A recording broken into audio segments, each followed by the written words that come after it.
பின்னாடி என்னடா கலர் கலரா இருக்கு அப்படின்னு உங்களுக்கு டவுட் வரலாம். ஆக்சுவலா இதோட நிறைய கலர் இருக்கு நம்ம வானவில் நண்பர்களுக்கு. வானவில் நண்பர்கள்னா யாரு அப்படின்னு உங்களுக்கு ஒரு டவுட் வரலாம்.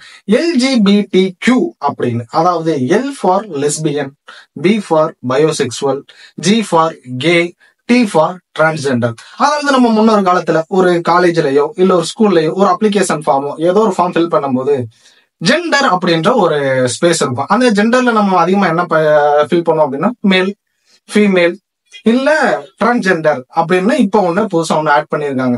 சோ இந்த மூணு தான் நம்ம ஆளுக்கு தெரியும். டிரான்ஸ்ஜெண்டர் கூட இப்பதான் மக்கள் வந்து சகஜமா பேச ஆரம்பிக்கிறாங்க. முன்னொரு காலத்துல அவங்கள வந்து ஒதுக்கி வச்சு அப்படியே தனியா ஒரு போர்ட்ரேட் பண்ணி பார்த்தாங்க. ஆனா இப்ப வந்து நார்மல் ஆயிருச்சு. இல்ல இது என்னடா LGBTQ அப்படின்னா, எல் ஃபார் லெஸ்பியன், அதாவது பெண்களும் பெண்கள் மேல ஆசைப்படுறது. K, G for K. K என்னடா அப்படின்னா ஆண்கள் ஆண்கள் மேலேயே ஒரு காதல் வயப்படுறது. அவங்க தோல்ல சாஞ்சிக்கிறணும், அவங்களை கிஸ் பண்ணணும், அவங்கள ஹக் பண்ணணும், அவங்களோட செக்ஸுவலா இருக்கணும் அப்படின்னு. சோ இந்த மாதிரி இப்போ கல்ச்சர் வந்து ரொம்பவே மாறிக்கிட்டு இருக்கு. இதெல்லாம் பார்க்கும்போது காரி துப்பணும் போல இருக்கு. என்னடா நம்மளோட தமிழ் கலாச்சாரம் இதை வந்து நாசமாக்குற மாதிரி. இது 2022 அக்டோபர் 20 என்ன பண்றாங்க அப்படின்னா, நம்ம தமிழ்நாடு கவர்மெண்ட் வந்து இதை வந்து பெர்மிஷன் கொடுத்துட்டாங்க. இந்த LGBTQ இது வந்து அப்ரூவல், நீங்க வந்து சுதந்திரமா தெரியலாம் அப்படின்னு. இவ்வளவு சுதந்திரமா தெரிஞ்சவங்க எந்த அளவுக்கு சுதந்திரமா தெரிய ஆரம்பிக்கிறாங்க அப்படின்னு பாத்துக்கிட்டீங்கன்னா, பாத்ரூம்ல ஒரு ஜென்ஸ் டாய்லெட்ல ஜென்ஸும் பாத்ரூம் போக முடியல, ஒரு மாதிரி குறுகுறுன்னு பாக்குறாங்க. அந்த அளவுக்கு இதோட இது வந்து மாறிடுச்சு. பஸ் ஸ்டாண்ட்லயோ ஒரு பஸ்ல டிராவல் பண்ணும் போதும் ஒரு ஆண் வந்து ஒரு ஆணை வந்து ஹராஸ் பண்றான் செக்ஸுவலா. சோ இந்த மாதிரி ஹராஸ் பண்ணும்போது இவங்க வந்து என்ன பண்றாங்க அப்படின்னா, எங்களுக்கு வந்து ஃப்ரீடம் வேணும்னு சொல்லி கேட்கறாங்க. ஓகே, ஃப்ரீடம் கொடுக்கறது ஓகேதான், அவங்களோட ஹார்மோன் சேஞ்சஸ், அதனால அவங்களுக்கு ஃப்ரீடம் கொடுக்கலாம்.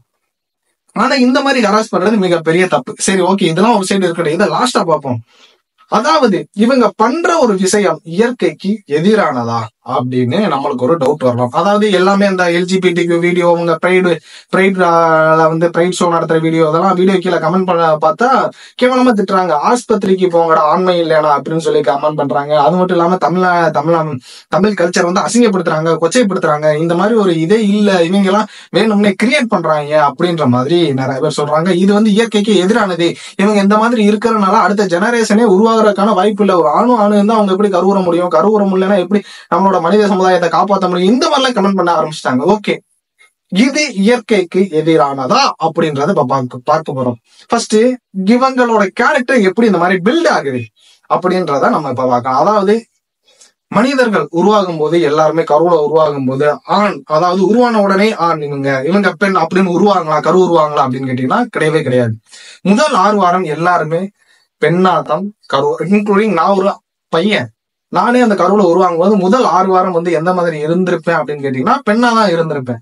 சோ அந்த 6வது வாரம் என்ன ஆகும் அப்படின்னு பாத்தீங்கன்னா, நம்மளோட குரோமோசோம் 23 குரோமோசோம் இருக்கு. இதுல அந்த லாஸ்ட் உள்ள குரோமோசோம் XX வந்தா பெண், XY வந்தா ஆண். சோ இந்த மாதிரி ஆகும்போது அந்த 6வது வாரத்துல XY வந்துருச்சுன்னா நான் வந்து ஆனா கருவுற்றுவேன். அதுக்கப்புறம் 8வது வாரம் என்ன ஆகும் அப்படின்னு பாத்தீங்கன்னா, என்னோட டெஸ்டோஸ்டிரோன் அந்த ஹார்மோன் வந்து அதிகமா சுரக்க ஆரம்பிச்சு என்னோட பிரெயின்லயும் அட்டாச் ஆயிரும். அவ்வளவுதான், நீ வந்து ஆண் தன்மைக்கான எல்லா குணங்களும் எனக்கு வந்து அந்த கருவிலேயே கொஞ்சமா வளர ஆரம்பிக்கும். அது மட்டும் இல்லாம என்னோட உடல்லையும் வந்து அந்த மாதிரி, அதாவது ஒருத்தவங்களோட உடல் உறுப்புகளை வச்சுதான் அவங்க ஆண் பெண் அப்படின்றத போர்ட்ரேட் பண்ணுவோம். சோ அந்த மாதிரி என்னோட உடல் வந்து ஒரு ஆணுக்கு தேவையான உடல் எந்த மாதிரி இருக்குமோ அந்த மாதிரி என்னோட உடம்பு வந்து மாறிடும். சோ இப்படிதான் உருவாகிறது. சோ இந்த மாதிரி உருவாகும் போது ஒரு மிஸ்டேக் நடக்கும். ஒரு என்ன சொல்றது, அந்த இடத்துல ஒரு மிஸ்டேக் நடக்கும். ஒழுங்கா முழுசா கருவுறாம, முழுசா வந்து அந்த ஹார்மோன்ஸ் வந்து ஆக்டிவ்ல இல்லாம இந்த மாதிரி நடக்கும் போது ஒரு டேமேஜ் ஆகும். அதாவது எப்படி சொல்றதுன்னா, இப்ப குழந்தைகள் உருவாகும் போதே சில பேருக்கு மூல வளர்ச்சி இருக்காது, சில பேர் கை ஊனமா வரும், கால் ஊனமா வரும், அந்த மாதிரி இருக்குல்ல. அதே மாதிரி சம்பவம் தான் இவங்களுக்கு இந்த இடத்துலயும் நடக்குது. அதாவது அந்த 6வது வாரத்துல அவங்க பெண்ணா இருந்திருப்பாங்க. பெண்ணா இருந்து 8வது வாரத்துல டெஸ்டோஸ்டரோன் உருவாகும் போது அந்த டெஸ்டோஸ்டரோன் வந்து முழுமையா உருவராது 8வது வாரத்துல.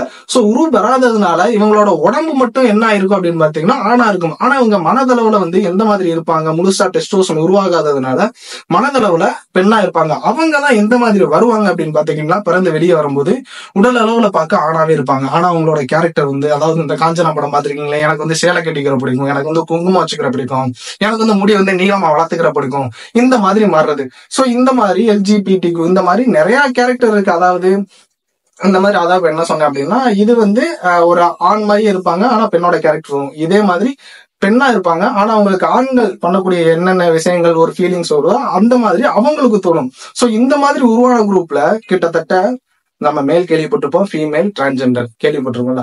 இது மாதிரி இந்த எல்ஜிபிடிக்யூல மட்டுமே 70 வகையான அந்த செக்ஸுவல் அட்ராக்ஷன் உள்ள மக்கள் வந்து இருக்கிறதா வந்து ஆய்வுல வந்து சொல்லியிருக்காங்க. 74 வகைனா பாத்துக்கங்க எந்த அளவுக்கு இருக்கு அப்படின்றத கற்பனை கூட பண்ணி பார்க்க முடியல. சோ அதனாலதான் இவங்க வந்து என்ன சொல்றாங்க அப்படின்னா, நான் வந்து பிரைட் ஷோ நடத்துறோம், நிறைய பேர் உள்ளே அமுங்கி கிடக்காங்க, இதை வந்து வெளியே சொல்ல கூச்சப்படுறாங்க. அதாவது நான் ஒரு ஆணா இருக்கேன், ஆனா எனக்கு பெண்ணுக்குள்ள ஃபீலிங்ஸ் தான் எனக்கு இருக்கு அப்படின்றத வெளியே சொல்ல கூச்சப்படுறாங்க, வெளியே அம்மா அப்பா கிட்ட சொல்ற கூட கூச்சப்படுறாங்க.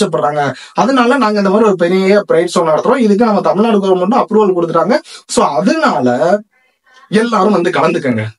அதாவது எந்த மாதிரி சொல்றாங்க அப்படின்னா, ஆண்கள், பெண்கள், இந்த மாதிரி ஃபீலிங் சொல்லுவாங்க, எல்லாருமே வந்து கலந்துக்கங்க. நம்ம இதை வந்து உலகம் ஃபுல்லா எடுத்துட்டு போகணும். சின்ன குழந்தைங்க படிக்கிற ஸ்கூல் பாட புத்தகத்துல இதை வந்து நம்ம வந்து கொண்டு சேர்க்கணும் அப்படின்னு சொல்றாங்க. அதாவது இது எல்லாமே எந்த மாதிரி இருக்கு அப்படின்னா, பாட புத்தகத்துல கொண்டு சேர்க்க வேண்டிய விஷயங்கள் எவ்வளவு இருக்கு, ஆனா இதை கொண்டு போய் சேர்க்கணும்னு அவங்க ஒரு கருத்து சொல்றாங்க பாருங்க. இது வந்து ஏத்துக்கிற முடியாதது மாதிரிதான் இருக்கு. ஏன்னா அந்த வயசுல அவங்களுக்கு அது தேவையில்லாத ஒரு விஷயம். அவங்க வளர்ந்து வந்து தெரியும் போது அதை அவங்களுக்கு தெரிஞ்சுக்கிட்டா ஓகே. இவங்க இப்ப என்ன சொல்றாங்க அப்படின்னா, எங்களுக்கு வந்து ஃப்ரீடம் வேணும். எந்த மாதிரி ஃப்ரீடம் வேணும்னா, நான் வந்து ஆம்பளை பேரா இருப்பேன், ஆனா நான் வெளியே போகும்போது கேர்ள்ஸ் போற இன்னர்ஸ், கேர்ள்ஸ் போற ட்ரெஸ் இதெல்லாம் போட்டு நான் வெளியே சுதந்திரமா போகணும். பெண்கள் வந்து என்ன பண்றாங்க அப்படின்னா, நான் வந்து ஒரு ஆம்பளை பசங்க போற சட்டை எடுத்து போட்டுக்கிறேன், ஆம்பளை பசங்க போற ஜீன்ஸ் பேண்ட் எடுத்து போட்டுக்கிறேன், நான் வந்து வெளியே இந்த மாதிரி சுதந்திரமா தெரியணும். சோ அதுக்காக எங்களுக்கு வந்து இது மட்டும் இல்லாம எங்களுக்கு வந்து நிறைய வேலை வாய்ப்புகள் அதிகமா முன்னுரிமை கொடுங்க, இந்த மாதிரிலாம் நிறைய விஷயங்களை வந்து அவங்க வந்து கேட்கிறாங்க. ஆனா நம்ம பசங்க இதுக்கெல்லாம் என்ன சொல்றாங்க அப்படின்னா, உங்களை வந்து முழுசா அழிக்கணும்டா, நீங்க நடத்துற இந்த பிரைட் ஷோ நடத்துற ஈவென்ட் நடத்துற இந்த பிளேஸ்ல பாம்பு போட்டு அவங்க எல்லாத்தையும் மொத்தமா கொல்லணும், இவங்களை இப்படியே விட்டோம்னா நாட்டையே நாசமாக்கிடுவாங்க, இவங்களை வந்து இப்படியே விடவே கூடாது அப்படின்ற மாதிரி எக்கச்சக்க விஷயங்களை வந்து நம்மளோட பாய்ஸ் வந்து கமெண்ட்ஸ்ல வந்து அவங்களோட கருத்துக்களை வந்து தெரிவிச்சுக்கிட்டு இருக்காங்க. ஓகே, இப்ப இது வந்து தப்பா சரியா அப்படின்னு பாத்தீங்கன்னா, இயற்கை ரீதியா அது வந்து சரிதான் நினைக்கிறேன். ஏன்னா அவங்க வந்து ஒரு விஷயத்த புதுசா ஒன்னும் ட்ரை பண்ணல, இயற்கையாவே அவங்களோட மென்டாலிட்டி இப்படிதான் இருக்கு. அதாவது அவங்களோட ஹார்மோன்ஸ் வந்து முழுசா வளர்ச்சி பெறாம இந்த மாதிரி ஒரு விஷயத்துல சிக்கிக்கிறாங்க. அதனால உங்க கூட படிக்கிற பசங்க, உங்க கூட இருக்கிற பசங்க சில பேர் பொண்ணுங்க மாதிரி ஆக்ட் பண்ணலாம், உங்க கூட படிக்கிற பொண்ணுங்க வந்து சில பொண்ணுங்க வந்து பசங்க மாதிரி நடந்துக்கலாம். இந்த மாதிரி எல்லாம் நடந்துக்கிட்டா மேபி ஒரு பொண்ணு வந்து ஒரு பொண்ணு கூடயே லவ் வந்து வரலாம், ஒரு பையனுக்கு ஒரு பையன் மேலே லவ் வரலாம். சோ இந்த மாதிரி எல்லாம் வந்தா அவங்க வந்து வெறுக்காம ஒதுக்காம, அதாவது இந்த மாதிரி கமெண்ட்ஸ்ல கேவலமா திட்டாம, அதாவது என்ன சொல்றது, ஒரு குறுகிய மைண்ட் இருக்கும் பாருங்களேன், அவங்க தான் இந்த மாதிரி வேலையெல்லாம் பண்ணுவாங்க.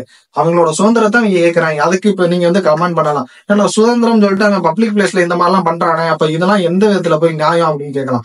உண்மையாவே அவனுக்கு சுதந்திரம் கொடுக்கறது சரிதான், ஆனா இந்த மாதிரி அவனை நடந்துக்கிட்டான்னு வச்சுக்கோங்களேன், அவனை தூக்கி போட்டு மிதிக்கலாம் தப்பே கிடையாது. ஏன்னா இது வந்து ஒரு பொண்ணு வந்து ஒரு பையன் எந்த ஹராஸ் பண்ணா எந்த அளவுக்கு ஒரு கொடுமையான விஷயமோ அதே மாதிரிதான் இவனையும் ட்ரீட் பண்ணணும். சோ பப்ளிக் பிளேஸ்ல இந்த மாதிரி பண்றது மிகப்பெரிய தப்பு. மத்தபடி அவங்களுக்கான சுதந்திரத்தையும் அவங்களுக்கு வேலை வாய்ப்பு வேணும்னு சொல்லி கேட்கறாங்க. அது ரேஷன் கார்டு வந்து ஒரு பையன் நாங்க வந்து கல்யாணம் பண்ணிக்கிறோம், எங்களுக்கு வந்து ரேஷன் கார்டு கொடுக்க மாட்டாங்க அப்படின்ற மாதிரி சொல்றாங்க. அந்த மாதிரி கொடுக்கறது இதெல்லாம் வந்து அவங்களுக்கு வந்து ஓகே ஃப்ரீடமா விட்டுட்டா கரெக்டா இருக்கும் அப்படின்ற மாதிரி அவங்க நிறைய கோரிக்கைகளை வந்து மந்த்லி ஜூலை மாசம் வந்து அவங்களோட பிரைட் ஷோ நடத்தி இந்த மாதிரி அவங்களோட கோரிக்கைகளை வந்து வைக்கிறாங்க. நீங்க என்ன நினைக்கிறீங்க, நம்ம தமிழ்நாட்டு மக்கள் இதை பத்தி என்ன நினைக்கிறீங்க? அது மட்டும் இல்லாம இது முழுக்க இயற்கையானதுதான். ஏன்னா மனிதர்களை மட்டும்தான் இந்த மாதிரி கேவலமான விஷயத்த பண்ணி தராங்க அப்படின்ற மாதிரி உங்களுக்கு ஒரு டவுட் வரலாம். நீங்க வந்து நினைப்பீங்க, நிறைய பேர் சொல்லியிருப்பீங்க. ஆனா அது முழுக்க தவறான விஷயம். மனிதர்களோட விலங்குகள்டையும் பறவைகள்டையும் முக்கியமா டால்பின்ல 80% வந்து ஓரின சேர்க்கையில தான் ஈடுபடுதான். இந்த அளவுக்கு மனிதர்களை விட விலங்குகள்டையும் பறவைகள்டையும் இந்த மாதிரி அதிகமா ஓரின சேர்க்கை அப்படின்னு ஒரு ஒரு தாக்கம் வந்து இருக்கு. சோ மனிதர்கள்ட்டையும் இது இருக்கிறது சரியா தப்பா, இது வந்து இயற்கைக்கு எதிரானதா அப்படின்றத கீழே கமெண்ட் பண்ணுங்க. நான் என்ன சொல்றேன் அப்படின்னா, இயற்கைக்கு எதிரானது கிடையாது. இயற்கையா உருவான ஒரு விஷயத்த இயற்கைக்கு எதிரானது அப்படின்னு சொல்றது முழுக்க ஏத்துக்கவே முடியாத ஒரு விஷயமா இருக்கு. நீங்க என்ன நினைக்கிறீங்க இந்த LGBTQ மக்களை பத்தி அப்படின்றத கீழே கமெண்ட் பண்ணுங்க. நான் இன்னொரு சூப்பரான வீடியோ வந்து பாக்குறேன். Tata bye bye. முக்கியமா நிறைய பேருக்கு இந்த வீடியோ ஷேர் பண்ணுங்க. ஏன்னா இதெல்லாம் என்னன்னே தெரியாம நிறைய பேர் இருக்காங்க. கிட்டத்தட்ட 74 வகையான செக்ஷுவல் அட்ராக்ஷன் உள்ள மக்கள் வந்து இருக்காங்களாம். அவங்கள வந்து சொன்னா சொல்லிக்கிட்டே போலாம். அதாவது நான் ஏற்கனவே சொன்ன மாதிரிதான், பையனுக்கு பையன், பொண்ணுக்கு பொண்ணு, ஒரு பொண்ணுக்கு 2 பையன் மேல, ஒரு பையனுக்கு 3 பொண்ணு மேல, இந்த மாதிரி மாறிக்கிட்டே போமா. டிரான்ஸ்ஜெண்டருக்கு பையன் மேல வருமா, பையனுக்கு டிரான்ஸ்ஜெண்டர் மேல வருமா, ஒரே பையனுக்கு டிரான்ஸ்ஜெண்டர் மேலேயும் வருமா, பொண்ணுங்க மேலேயும் வருமா. என்னது காதல். அதைத்தான் சொன்னேன். சரி, டாடா பை பை. சரியா?